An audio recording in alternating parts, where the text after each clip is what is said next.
dari saat ini udah 2 minggu ini nggak disemprot. 2 minggu nggak disemprot? Nggak bercandangan ya Mas? Iya, jadi budidaya tanaman melon.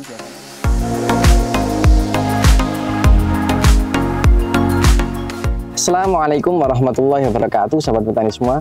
Video kali ini kita akan belajar hal yang menurut kami sangat istimewa, yaitu pada budidaya tanaman melon.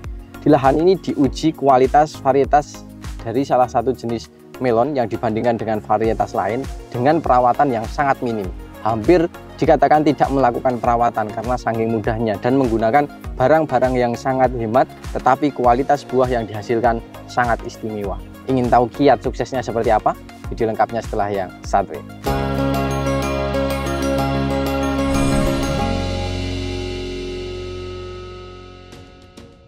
Oke, baik sahabat petani semua, kembali lagi bersama saya Zaki di channel Mitra Bertani TV. Seperti yang telah saya jelaskan di awal tadi, kesempatan kali ini kita akan belajar tentang budidaya tanaman melon. Ini akan menjawab kemustahilan yang biasanya identik dengan petani melon. Biasanya petani itu mengenal melon itu memerlukan biaya yang sangat mahal, tetapi di lahan ini dengan kualitas lahan yang bisa dikategorikan kadang dipandang sebelah mata, tetapi bisa membuktikan bahwa hasilnya itu bisa sangat istimewa. Kalau petani lain menggunakan untuk tanaman melon itu biasanya untuk sistem spray itu bisa 1 hari sekali, 2 hari sekali, atau maksimal 3 hari sekali. Kalau di lahan ini sangat berbeda. Kemudian penyepraian juga tidak dilakukan berkali-kali, hanya beberapa kali dan disesuaikan dengan kebutuhan tanaman. Kemudian pemupukan juga tidak menggunakan pupuk-pupuk yang bisa dikategorikan cukup menguras kantong, tetapi menggunakan barang-barang yang biasanya ada dan sangat terjangkau.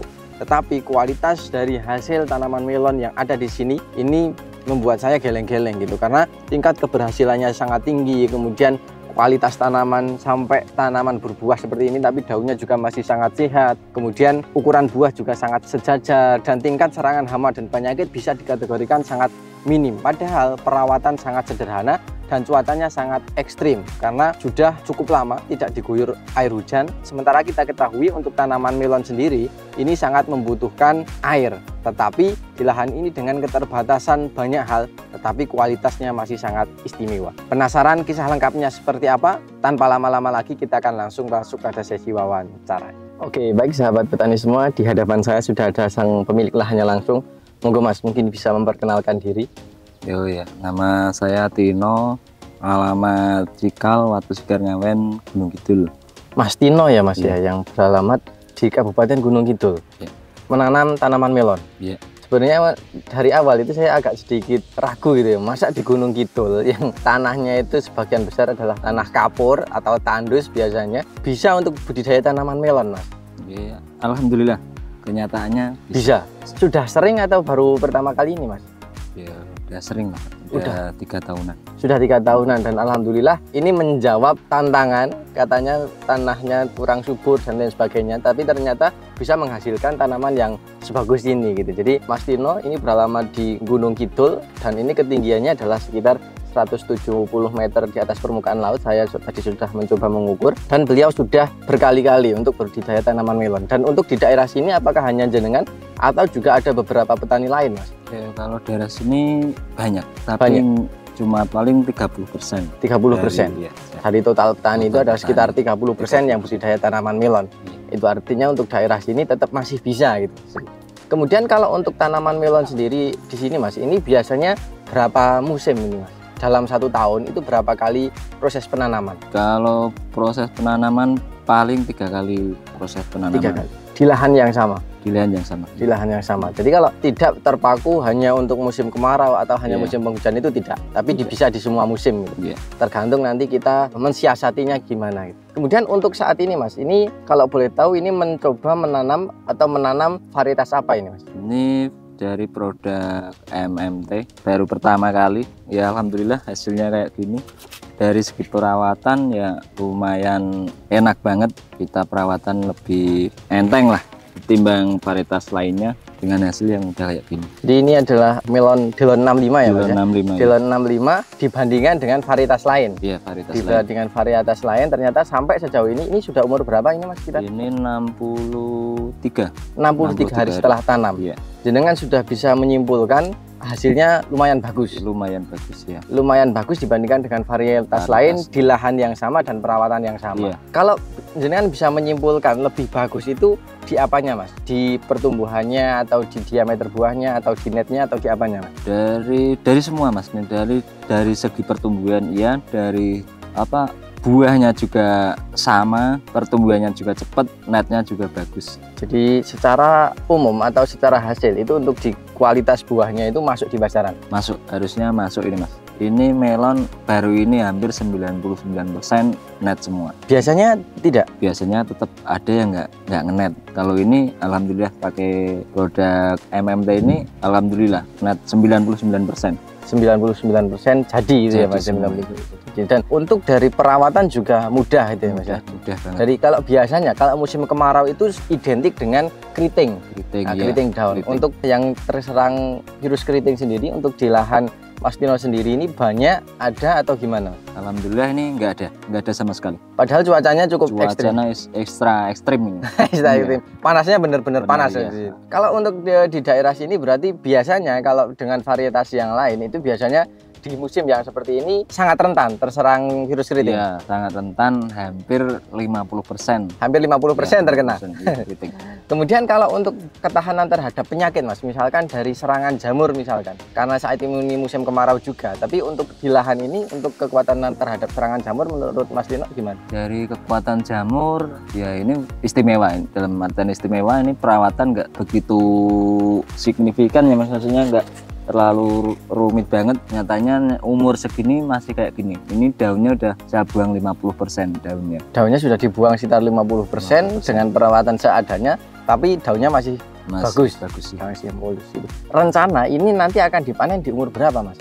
Mungkin di umur 70 hari. Dan sekarang sudah umur 63. Dan kalau melihat kondisi daunnya ini masih sangat aman gitu ya, sangat mampu, ya. Sangat mampu dan nanti sekitar 1 minggu lagi ya Mas. 1 minggu lagi petik. Oh, untuk daerah sini atau Mas Tino sudah mencoba mengira-ngira pertanaman ini dihidupkan 2 sulur ya Mas ya? Iya, 2 sulur. Dipelihara sekitar 2 buah. Iya. Kira-kira pertanaman itu bisa menghasilkan berapa kilo Mas? 5-6 kilo. 5-6 kilo. Optimis Mas? Optimis ini. Atau sudah pernah ada yang panen juga? Udah ada kemarin. Tuh 1 batang bisa 7 kilo. 1 batang dibuahkan 2 itu bisa hampir 7 kilo ya. Dan ini lahan milik Mas Tino ini sudah optimis nanti akan di angka 5 kilo ya Mas. Satu tanaman dihidupkan 2 sulur, dipelihara sebanyak 2 buah. Oke, jadi untuk kualitas buah ini tidak diragukan lagi. Kemudian tingkat nyantolnya buah Mas, ini dari bawah nyantol atau agak di atas atau gimana Mas? Dari bawah. Dari bawah nyantol. Semua nyantol itu ya. Gampang ini nyantolnya gampang. Gampang nyantolnya, padahal di cuaca ekstrim untuk tanaman melon biasanya butuh banyak air. Tapi kalau di daerah sini tentunya mungkin ya untuk air agak sedikit terbatas ya Mas. Jelas itu. Jelas. Tapi alhamdulillah untuk tingkat keberhasilan buah bisa teman-teman lihat, saya tidak akan banyak bicara, tapi kualitas buah yang nyantol itu memang dari bawah sudah nyantol ya Mas ya. Itu untuk varietasnya. Kemudian kalau untuk perawatan Mas, ini untuk lahan dasar atau pupuk dasar ini menggunakan apa saja Mas? Ini pakai NPK sama SP. NPK itu NPK 16. NPK 16 ya. Yang non subsidi. Yang subsidi. Ponska berarti. Ya pakai Ponska. Pakai Ponska dan Vertipos. Vertipos ya. Ini masing-masing berapa kilo? Ini per 1000-nya 50 kilo. Per 1000 meter atau 1000 tanaman? 1000 tanaman. Per 1000 tanaman itu habis 1 sak. 1 sak ya. Masing-masing 1 sak. Kemudian ditambah pupuk kandang? Pupuk kandang paling 400 kilo. 400 kilo. Kemudian pupuk kimia juga hanya munggunakan Vertipos dan Ponska itu masing-masing 50 kilo untuk sekitar 1000 tanaman. 1000 tanaman. Kalau untuk jarak tanam ini sekitar berapa senti? Jarak tanam ini 60 cm. 60 cm. Ya. 60 cm dan hanya ditanam di bagian tengah ya Mas. Satu baris di bagian tengah, kemudian dihidupkan atau dikebiri atau dihidupkan 2 sulur, kemudian dirambatkan ke samping kanan dan samping kiri. Gitu. Dan per 1000 tanaman habisnya adalah seperti yang tadi disebutkan, 50 Ponska, 50 Vertipos dan sekitar 400 kilo pupuk kandang. Kemudian untuk pemupukan kocor atau pemupukan susulan ini rutin atau gimana? per minggu sekali. Per 1 minggu sekali? Setiap 1 minggu sekali. Menggunakan apa Mas? Pakai itu NPK 1616. NPK 1616 yang non subsidi. Yang non subsidi. Ponska juga berarti. Iya. Dosisnya sekitar berapa Mas? Per 1000 saya kasih 1 kilo. Per 1000 tanaman? 1000 tanaman 1 kilo. 1 kilo seminggu sekali. Wah, hemat sekali Mas. Hemat. Dalam keadaan hemat hasilnya masih kayak gini Mas. Berarti kan istimewa ini varietasnya. Berarti sampai saat ini masih dilakukan pengocoran atau sudah dihentikan Mas? Sudah dihentikan. Kira-kira pengocoran itu sampai umur berapa hari? Umur 50 hari. 50-an hari. 50 hari itu sudah dihentikan. Berarti sekitar 13 hari yang lalu berarti. Sudah sampai saat ini sudah tidak dipupuk lagi. Kemudian kalau untuk spray Mas, dari awal 3 hari sekali, kadang 4 hari sekali. 3 sampai 4 hari sekali. Itu di awal. Kalau saat ini? Dari saat ini udah 2 minggu ini nggak disemprot. 2 minggu nggak disemprot. Nah, tapi daunnya alhamdulillah masih kuat. Tetap saya optimis nyampe panen masih kayak. Ini Mas Dino ini nggak bercandangan ya Mas? Iya, jadi budidaya tanaman melon biasanya saya sering menyampaikan itu kalau nyemprot nggak 2 hari sekali, kadang 1 hari sekali, kadang 3 hari sekali itu udah maksimal. Ini Mas Dino 3 sampai 4 hari itu di awal. Untuk saat ini sudah 2 minggu, tidak disemprot dan daun masih sangat aman. Pertimbangannya kenapa Mas kok berani tidak menyemprot ini? Ya dari varietas dari umur 40 hari kelihatan. Kalau melon kan kelihatan Mas, kalau nggak ada jamur emang keadaan daun tebel kayak ini kan kayaknya udah nggak mempan, jadi ya udah dilepas. Ketimbang buang ini kan buat besok nanam lagi kan bisa obatnya. Jadi dari segi biaya pengeluaran itu sangat hemat? Sangat minim banget. Kalau untuk insek Mas, ini setiap nyepray itu menggunakan atau hanya berapa kali atau gimana? Kalau insek 1 minggu sekali. 1 minggu sekali? Itu pun di fase umur 35 hari ke sini. 35 hari ke atas atau ke bawah? Ke atas. Cuma ngamankan lalat buah. Lalat buah. Kalau keriting daun? Keriting daun dari 0 nyampe panen 2 kali spray. Umur 10 hari nyampe cuma 15 hari. Menggunakan apa Mas? Abamectin. Abamectin. Antisipasi keriting hanya menggunakan abamectin, dilakukan sebanyak 2 kali. 2 kali, kemudian setelah 30 hari atau 35 hari ke atas baru menggunakan untuk antisipasi lalat buah. Dan itu pun juga berarti hanya diberikan beberapa kali ya Mas ya, karena ini sudah sekitar 2 minggu tidak disemprot. Kemudian kalau untuk fungi Mas, itu diberikan secara rutin di awal atau juga sesuai kebutuhan Mas? Kalau saya sesuai kebutuhan. Sesuai kebutuhan. Jadi tidak ada patokan khususnya. Kalau untuk nutrisi Mas, apakah juga ada yang diberikan via semprot? Ya, pakai ini umur 35 hari ke atas. Ini menggunakan kita pakai KNO, terus kita pakai paling murah. Apalagi perawatan melon ini sangat ngirit biaya banget. Sangat irit itu ya Mas. Jadi kalau untuk Mas Dino ini apapun itu disesuaikan dengan kebutuhan. Dan kalau bisa mencari yang murah terlebih dahulu, kalau itu masih mampu ya gunakan itu dulu gitu. Kalau biasanya mindset dari petani melon itu biasanya tanaman mahal katanya. Jadi biasanya yang diberikan itu biayanya mahal. Tapi kalau Mas Dino ini saya jamin ini pasti murah karena nyemprot jarang, kemudian insek fungi juga pakainya yang murah. Kemudian nutrisi juga diberikan sesuai dengan kebutuhan. Tadi untuk kocor juga menggunakan Ponska yang subsidi. Kalau biasanya minimal standarnya itu sudah ada yang warna biru atau hijaunya yang secara nominal rupiah biasanya sudah lumayan. Tapi untuk Mas Dino sendiri, memang untuk musim ini atau memang setiap musim itu memang seperti itu Mas? Beda musim beda, tergantung kadang kita penanaman. Tapi kalau kita menggunakan ini dari kayak gitu udah hasilnya bagi saya udah maksimal, udah Mas, marem lah ibaratnya. Jadi kita perlu melihat dari kondisi tanaman itu seperti apa, setelah itu baru kita bisa menentukan langkah. Jadi kira-kira tanaman memiliki antibodi atau kekuatan terhadap serangan hama penyakit, ya tidak usah terlalu jor-joran memberikan obat-obatan gitu. Dan ini Mas Dino bisa menjadi salah satu contoh bahwa dengan penggunaan fungisida yang minim, kemudian insektisida juga minim, kemudian pupuk juga tidak terlalu jor-joran, tapi alhamdulillah hasilnya juga memuaskan. Berarti secara kesimpulan menurut Mas Dino kualitas dari benih ini memang memiliki keunggulan, dan mungkin beliau juga baru pertama ini dan mencoba untuk menguji kualitas dari benih itu. Kalau tidak diberikan cuaca yang ekstrim kan kita nggak tahu kualitasnya seperti apa, tapi kalau dibenturkan dengan keadaan yang serba minim tadi, perawatan minim, kemudian biaya perawatan juga sangat hemat dan kualitasnya bisa seperti ini, itu artinya benih ini memang berkualitas. Kemudian ini Mas, terkait dengan perawatan, kemudian terkait dengan benih tadi sudah disampaikan. Kalau saya lihat di sini memang Mas Dino ini terbiasa untuk melakukan sistem kebiri Mas. Iya. Setiap nanam pasti dikebiri.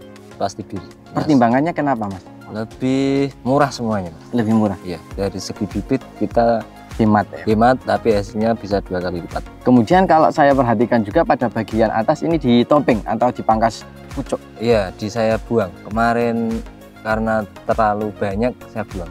Tujuannya untuk apa, Mas? Biar cepat pematangan. Pematangan. Jadi biar fokus di buah, ya. Jadi pertumbuhan dihentikan supaya fokus di pembentukan buah. Jadi entah diameternya atau entah nanti di warna atau rasanya, yang jelas karena ini sudah memasuki fase generatif, maka perlu dihentikan masa pertumbuhannya. Setiap kali nanam rata-rata pasti begitu berarti. Iya, kalau rata-rata kayak. Dan untuk sejauh ini, Mas, untuk di lahan ini untuk hambatan bisa dikategorikan sangat minim, hampir tidak ada. Hampir tidak ada. Kemudian estimasinya, Mas, atau kira-kira ini Mas Tino menanam sekitar berapa tanaman dan kemungkinan ini berapa hasilnya berapa ini? Ini 1000 batang, perkiraan saya hampir 3 ton lebih. 3 ton lebih ya? 3,5 ton ya. Dari total 1000 tanaman ya. Itu sudah untuk mensiasati tanaman mungkin yang ada yang kosong atau ada yang mati, itu sudah bisa menutup dengan target minimal adalah sekitar 3 ton lebih ya. Kalau untuk harga saat ini sedang bagus, Mas? Kayaknya bagus. Mudah-mudahan bagus. Bagus, dan semoga nanti ketika panen lebih bagus lagi. Amin. Dan melonnya lebih terasa lebih manis.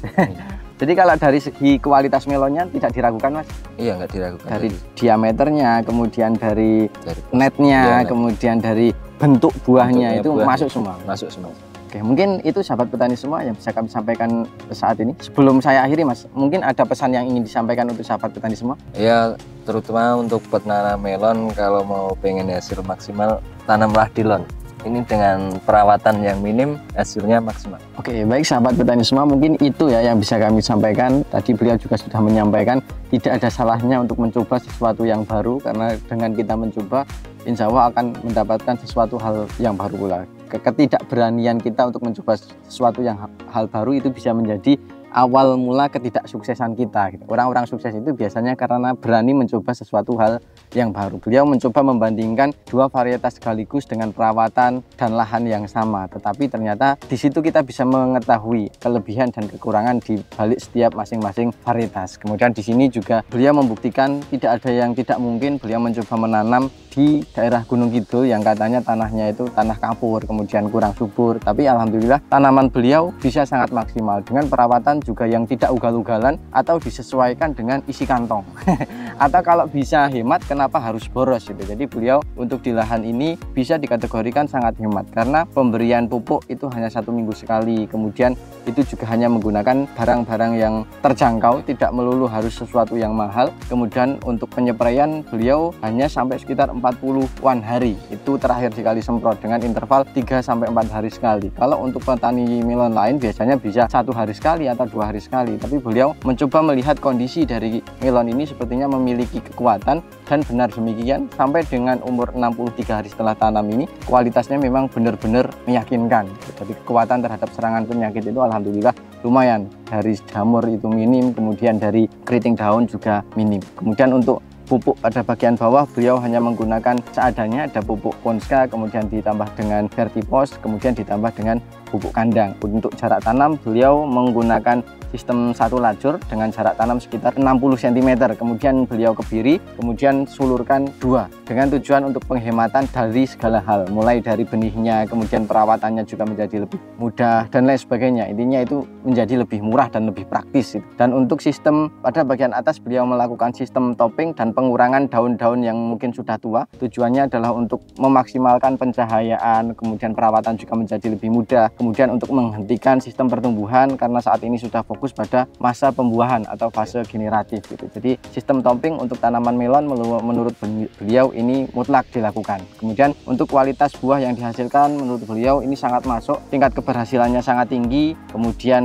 bentuknya itu juga bagus, kemudian netnya itu juga bagus, kemudian tidak mudah potol, kemudian ukurannya juga relatif standar. Kemudian untuk hasil dengan 1000 tanaman itu kira-kira beliau akan menghasilkan sekitar 3 ton, insya Allah lebih, karena kakak beliau itu kemarin sudah panen, ada yang satu tanaman bisa mencapai sekitar 7 kilo. Untuk satu tanaman dihidupkan 2 sulur, dipelihara 2 buah. Kemudian di lahan beliau kalau melihat dari hal seperti itu, beliau memperkirakan per tanaman itu ada sekitar 5 kilo ya Mas ya, bisa mencapai sekitar 5 kilo. Mungkin itu sahabat petani semua, pemilihan benih menjadi salah satu kunci yang tidak bisa kita remehkan. Dengan pemilihan benih yang berkualitas, insya Allah hasilnya juga akan lebih memuaskan dan perawatan akan menjadi lebih mudah. Mungkin itu yang bisa kami sampaikan pada kesempatan kali ini. Semoga video ini bermanfaat, dan apabila video ini bermanfaat, jangan lupa klik like, comment, share, dan jangan lupa subscribe untuk tidak ketinggalan info terbaru dari kami. Terima kasih Mas Dino.